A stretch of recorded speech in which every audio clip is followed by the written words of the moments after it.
Hi everyone, Paul here. Hey, so we're doing a rebuild. So I guess this episode 1. So we're gonna rebuild our 980 here. Yes, we've taken apart a lot of stuff here, as you can see. That was not fun. That was very, very not fun to take apart. It just sits on this hub here, right? Yeah. You make sure you always have good seals. There's a rubber O-ring in here, so we're gonna change them here. But there's a rubber O-ring right in here. And it must have had a nick in it or something in here, so I'll investigate later and see what's up with it. But right now we're dealing with this upper rear feed roller here. So we've taken it apart. And we had a bunch of shims in there, of course, between the arm and then on here in the shaft. Then we had this piece was in there. Then we had this in there. We got new parts. There's somewhere there's supposed to be one more piece yet. I don't know where it is. I think anyway. We'll see when I can get back into the part stock because it's down for 3 days for maintenance. So otherwise, yes. And this was behind the bearing, and that all fit inside the bottom of the roller down here. So let me grab a glove here.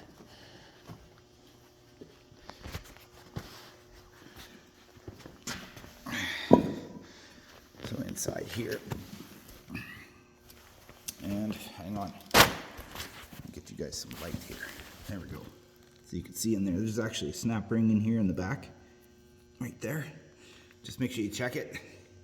And then the bearing sits here, and then a bunch of spacers, and then there's another snap ring right here. You can see it's here. There's a groove for a snap ring. So I gotta clean all this out here.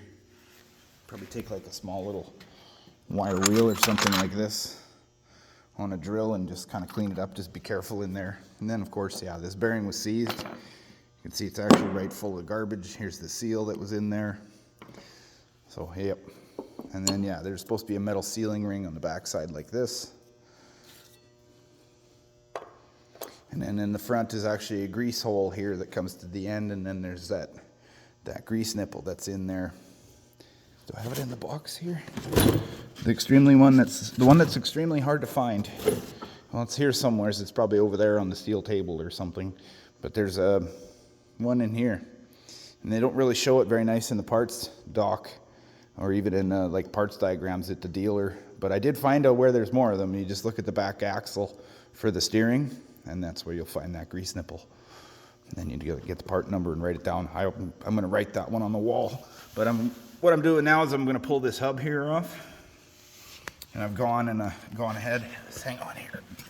I've gone ahead already and took a pick. And you make sure you pick these out completely clean. And make sure when you put your Allen key in that it doesn't go like this, halfway in or something. Make sure it goes in all the way. So I always take a hammer and tap on it here to make sure it's bottomed out. And you can tell. And even if you wanted, you could mark it. Put a little mark with a marker, then you know for sure. But then you got to hit these I hit them with a hammer, eh? Just hit the end of the Allen key here a bit with the hammer to make them loose, and then they'll come out, because otherwise, no. Yeah, I tried it with an impact and it didn't even budge. And I mean, I could get the half-inch impact on there, but you're most likely going to break this, I think, with the impact. So I just use an Allen key, which is nice and solid, and once it breaks, then I'll use an impact on it or ratchet or whatever. And now there's fancy impact, so that's pretty cool. What else do we have to do? That's really it. Like, I gotta check the bearings, and I guess this other feed roll here, I gotta take this top one out. So it'll be the next project here. Yep. And it's basically just disassemble. I mean, I'm sorry I didn't catalog and show you all how to take all this apart, but take that rear roller out once you get the gearbox off this side. You get two arms on that other side. There's an arm here you can see. And the other arm's actually on the steel bench, but one arm goes here between the two to hold the two same space apart, and then the other arm comes to here, and they can all kind of swivel as the feed rolls move. Just make sure you take pictures so you know where shims are, or you look in the parts book or something. Yep. And then, yeah, in here everything should be okay. We got quite a bit of wear in some spots here, but that should be fine. I think we'll get another year out of these wear plates here for sure. So, and then just check your pulleys, right, and your bearings. I mean, we pulled off, you can see, obviously, we're missing the big giant gearbox on this side. That's It's nicely hiding under the tarp and all those rags over there. And we got a corn processor in here too that we're working on as well. So, I mean, we're pretty busy, but this is the newer processor. Processor for that machine is actually sitting outside while it's under a roof. But on this, so in case you're wondering, this here little rail slides back and forth when you adjust your processor, and they're stuck. One of them stuck for sure. It wasn't moving. I can't remember which side, but I'm going to take them both apart, clean them up, and put them back together. But anyways, back to this. So now we've got all this apart nicely. So we'll just order some parts and a couple of these rings here. I usually order at least one new snap ring. This one's still pretty good, so I might just reuse it, but we'll see. I got to check the other one in there yet. I'm actually going to take it out and I'll check how springy it is. You know, you don't want it. You don't want a weak snap ring in there. It'd be a bad idea. Clean this all up here. Polish her up with a wire wheel. I got to get that hub out, and then I'll polish it up with a wire wheel. And then we might be doing some modifying on this feed roller here. We don't know yet. So we'll figure out what's going on here. But in case you guys want to see this too, this is kind of cool. I'll take this off here. So we have our great big main gearbox here in pieces because we had some seals that were out. There's a seal that sits in here, and then a seal, well, just that one basically was leaking, and that's right here. That was this seal. And it actually looked like, where is it here? I gotta find it. Oh, there it is, over here. Look at this. Never seen a seal do that. But maybe that's why it was smaller. As soon as I went like this, it actually ripped a little bit more. So yeah, maybe that's what happened. I'm thinking that's why that was leaking. And then we'll go look here and I'll show you. That's for the lower front feed roller, and that's this hub here. So, because I at first originally thought, oh God, there's a gearbox bearing out in there because this thing was moving all around. So I don't know the whole scoop on that yet. I got to phone a mechanic and just figure out how this all sits, or supposed to sit, like, you know, if it's supposed to be pressed in or not. But speaking of that arm, here's that other arm, right? That's the rear one for the rear roller. So, and it's just held in with these gib keys here, like this. They're just a tapered key. Slides through this hole. This one's bigger than this one, so you can tell which way it goes. Well, and then we took our side plates off.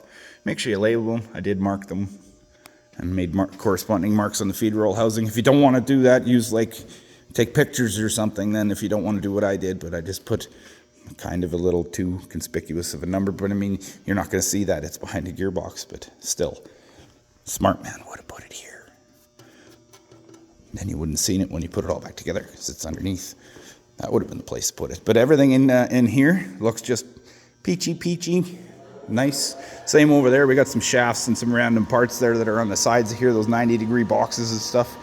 So, but if you do take it apart, just be careful. You look for shims, because the two halves separate, and this shim is actually from one of the one that goes to the header, the shaft that comes out of there. And there's a shim here. So, yep. And I just zip tied it in like that. Same in here.